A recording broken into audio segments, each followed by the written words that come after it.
بسم اللہ الرحمن الرحیم۔ تمام ناظرین کو ایک مرتبہ پھر روحیل وائس چینل میں دل کی گہرائیوں سے خوش آمدید اور محبتوں بھرا السلام علیکم۔ جب اللہ کسی کو پسند کرتا ہے تو اس کی پریشانیاں بڑھا دیتا ہے تاکہ اسے اپنے قریب کر سکے۔ زمین اور آسمان نے آج تک اس سے بڑا صادق نہیں دیکھا۔ ابھی اثر ہونے میں کچھ دیر باقی تھی۔ عرب تاجروں کا ایک قافلہ ملک شام کی طرف رواں دواں تھا۔ یہ تاجر دل ہی دل میں ڈرے ہوئے تھے کیونکہ ملک شام کو جاتے اکثر قافلے لٹ جاتے۔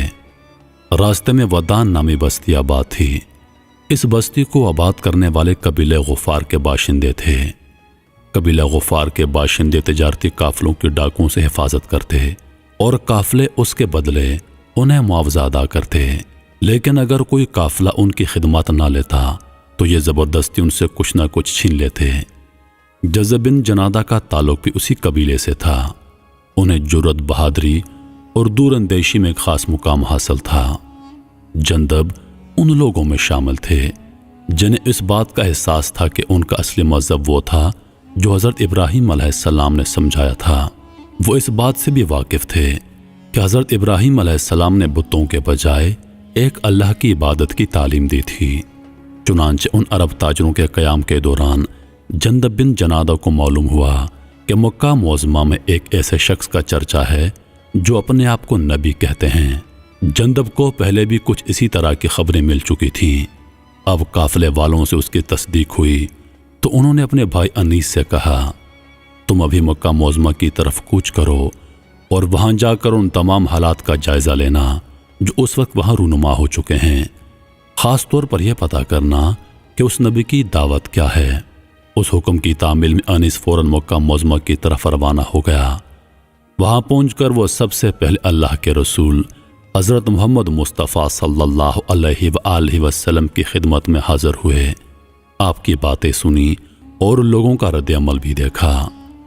وہاں سے واپسی پر اپنے بھائی جندب سے کہنے لگے، خدا کی قسم میں نے اپنی آنکھوں سے دیکھا ہے، وہ تو لوگوں کو اچھی اخلاق کی دعوت دیتے ہیں۔ ان کی گفتگو ایسی تاثیر رکھتی ہے کہ سننے والا متاثر ہوئے بغیر نہیں رہ سکتا۔ جندب دلچسپی سے بولے، نئے نبی کے متعلق لوگوں کی کیا رائے ہے؟ وہاں کے لوگ ان کے حق میں نہیں ہیں۔ انہیں جادوگر، نجومی اور شاعر کہتے ہیں، مگر ان کا کلام ایسا ہے جو پہلے کبھی کسی شاعر نے نہ سنا اور نہ لکھا ہے۔ جندب بے چین ہو کر بولے، پیارے بھائی، تمہارے بیان کردہ حالات سے دل کو تسلی نہیں ہوتی، الٹا میری بے چینی بڑھ گئی۔ میں خود ٹھیک صورتحال معلوم کرنے مکہ معظمہ کی طرف روانہ ہوتا ہوں۔ ہاں، آپ ضرور جائیے، مگر مکہ والوں سے محتاط رہیے کیونکہ مکہ والے ہر اس آدمی کے جانی دشمن بن جاتے ہیں جو نئے نبی میں دلچسپی لیتا ہو۔ بھائی نے انہیں خبردار کرتے ہوئے کہا۔ جندب بن جنادہ نے پانی کا مشکیزہ اور سامان سفر ساتھ لیا اور دوسرے دن مکہ معظمہ کی طرف روانہ ہو گئے۔ مکہ کے بازار میں جندب بن جنادہ اپنے سفر کی تھکان کے باعث آہستہ آہستہ چلے جا رہے تھے، مگر دل ہی دل میں قریش مکہ سے خوف زدہ تھے۔ وہ پریشان بھی تھے کہ نئے نبی کے حالات کیسے معلوم ہوں گے کیونکہ یہاں کسی سے ان کی جان پہچان نہیں تھی۔ مکہ کے بازاروں میں گھومتے رات کے وقت جندب بن جنادہ کی ملاقات ایک لڑکے سے ہوئی۔ یہ نوجوان کوئی اور نہیں حضرت علی رضی اللہ تعالی عنہ تھے۔ وہ جنادہ کا چہرہ دیکھ کر بھانپ چکے تھے، یہ اجنبی ہیں اور کسی کی تلاش میں ہیں۔ انہوں نے ہمت کی اور پوچھا، آپ مجھے مکہ میں اجنبی معلوم ہوتے ہیں اور شاید آپ کو ابھی اپنی منزل نہیں ملی۔ جندب بولے، جی نہیں، میں آج ہی مغرب سے ذرا پہلے پہنچا ہوں۔ علی رضی اللہ تعالی عنہ نے عرب کی روایتی مہمان نوازی کا مظاہرہ کرتے ہوئے فرمایا، تو میرے گھر تشریف لائیے، رات میں یہاں قیام کریں، صبح ہوتے ہی اپنی منزل کی طرف چلے جائیے گا۔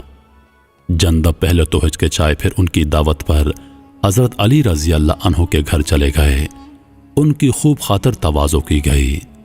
حضرت علی رضی اللہ عنہ نے مکہ معظمہ آنے کا سبب دریافت کرنا چاہا، جندب نے بتانے سے گریز کیا۔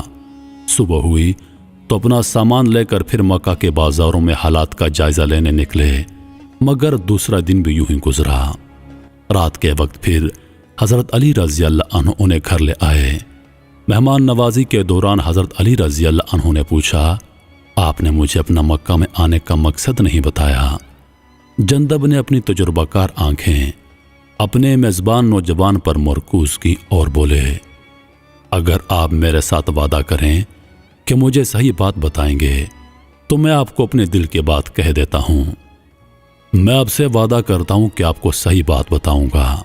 حضرت علی رضی اللہ عنہ چمکتی آنکھوں سے بولے، میں دور دراز کا سفر طے کر کے یہاں محض اس لیے آیا ہوں کہ اس شخص سے ملوں جنہوں نے نبوت کا دعویٰ کیا ہے، اور اپنے کانوں سے وہ کلام سنوں جس کو وہ خدا کا خاص کلام کہتے ہیں۔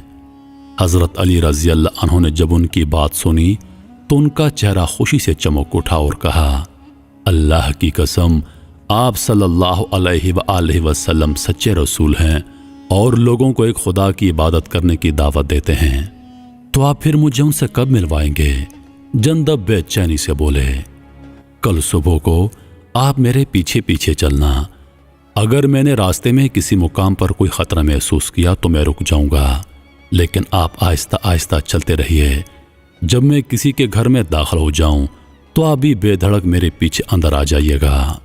جندب نے اس تجویز سے اتفاق کیا اور اگلی صبح طے شدہ پروگرام کے مطابق وہ حضرت علی رضی اللہ عنہ کے پیچھے پیچھے چلنے لگے۔ دیکھنے والوں کو شک نہیں ہوا کہ حضرت علی رضی اللہ عنہ کسی اجنبی کی رہنمائی کر رہے ہیں۔ بالآخر وہ رسول اللہ صلی اللہ علیہ وآلہ وسلم کی خدمت اقدس میں حاضر ہو گئے۔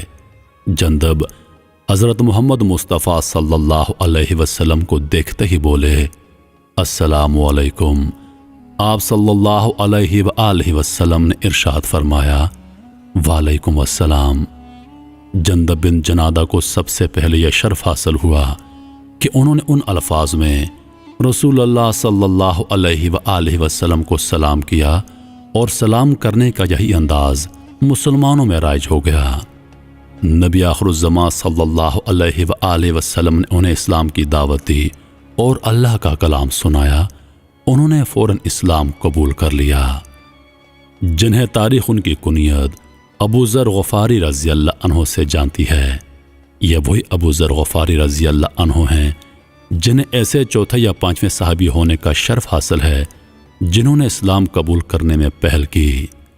حضرت ابو ذر غفاری رضی اللہ عنہ اسلام قبول کرنے کے بعد رسول اللہ صلی اللہ علیہ وسلم کی خدمت اقدس میں رہے۔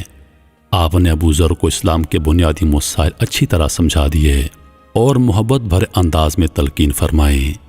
ابھی یہاں اپنے مسلمان ہونے کا کسی کو مت بتائیے گا، مجھے اندیشہ ہے کہ اگر کسی کو پتہ چلا کہ آپ مسلمان ہو گئے ہیں تو قریش مکہ آپ کو نقصان پہنچائیں گے۔ ابو ذر یہ سنتے ہی بولے، اس پاک ذات کی قسم جس کے قبضے میں میری جان ہے، میرا جی چاہتا ہے ایک بار ضرور قریش کے روبرو کھڑے ہو کر کلمہ حق بلند کروں۔ ایک دن قریش کے کافر مکہ کے بازار میں کھڑے باتیں کر رہے تھے۔ جناب ابو ذر غفاری رضی اللہ عنہ خاموشی سے ان کے درمیان جا کر کھڑے ہو گئے اور بآواز بلند کہا، اے خاندان قریش، میں سچے دل سے اقرار کرتا ہوں کہ اللہ تعالیٰ کے سوا کوئی معبود نہیں اور محمد رسول اللہ صلی اللہ علیہ وآلہ وسلم اللہ کے رسول ہیں۔ اب ابو ذر غفاری رضی اللہ عنہ مزید کچھ کہنا چاہتے تھے کہ کفار یہ سنتے ہی بھڑک اٹھے اور آپ کو بے دریغ مارنا شروع کر دیا۔ قریب تھا کہ آپ کی موت واقع ہو جاتی۔ عباس بن عبد المطلب حضرت محمد مصطفیٰ صلی اللہ علیہ وسلم کے چچا آئے اور کہا، کیا تم ایسے شخص کو قتل کرنا چاہتے ہو جو قبیلہ غفار سے تعلق رکھتا ہے؟ جانتے ہو ان کی بستی تمہارے قافلوں کے درمیان واقع ہے۔ کفار مکہ یہ سنتے ہی ٹھٹک گئے اور ان کے ہاتھ تھم گئے۔ انہیں اچھی طرح معلوم تھا کہ اگر ان کے ہاتھوں بنی غفار کا ایک بھی آدمی مارا گیا تو ان کا کوئی تجارتی قافلہ محفوظ طریقے سے سفر نہیں کر سکے گا، اور انہیں مجبوراً حضرت ابو ذر غفاری رضی اللہ عنہ کو چھوڑنا پڑا۔ زخموں سے نڈال حضرت ابو ذر غفاری رضی اللہ عنہ حضور اقدس کی خدمت میں حاضر ہو گئے۔ آپ ان کی حالت دیکھ کر بہت رنجیدہ ہو گئے اور فرمایا، کیا میں نے تمہیں ابھی اسلام کا اعلان کرنے سے روکا نہیں تھا؟ اب آپ اپنی قوم میں جائیے اور انہیں اسلام کی دعوت دیں، شاید ان کی کایا پلٹ جائے۔ حضرت ابو ذر غفاری رضی اللہ عنہ اپنے قبیلے میں آئے۔ سب سے پہلے اپنے بھائی انیس کو تمام حالات بتائے، وہ بھی مسلمان ہو گئے۔ اپنی والدہ کو اسلام کی دعوت دی، وہ بھی مسلمان ہو گئیں۔ ان کی دیکھا دیکھی قبیلے غفار کے تمام لوگ دائرہ اسلام میں داخل ہو گئے۔ جب حضور نبی کریم صلی اللہ علیہ وسلم نے اللہ کے حکم سے مدینہ کی طرف ہجرت کی تو حضرت ابو ذر غفاری رضی اللہ عنہ مدینہ منورہ تشریف لے گئے اور رسول اللہ صلی اللہ علیہ وآلہ وسلم کی خدمت میں رہنے لگے۔ جب رسول اللہ صلی اللہ علیہ وآلہ وسلم اس دنیا سے رحلت فرما گئے تو جناب ابو ذر غفاری رضی اللہ عنہ بے چین رہنے لگے، کیونکہ مدینہ طیبہ اللہ کے رسول سے خالی اور آپ کی مبارک مجالس سے محروم ہو چکا تھا۔ ابو ذر ملک شام کی طرف کوچ کر گئے۔ بعد عذاب مدینہ کے قریب ایک بستی میں آباد ہو گئے اور یہیں پر 32 ہجری میں آپ نے انتقال فرمایا۔ آپ کی تعریف میں رسول اکرم صلی اللہ علیہ وسلم کا یہ ارشاد تاریخ کے اوراق کی زینت بن گیا۔ آپ نے فرمایا، زمین اور آسمان نے آج تک ابو ذر غفاری سے بڑھ کر کوئی صادق کے دل نہیں دیکھا ہوگا۔ اللہ کی ان پر لاکھوں کروڑوں رحمتیں نازل ہوں، آمین۔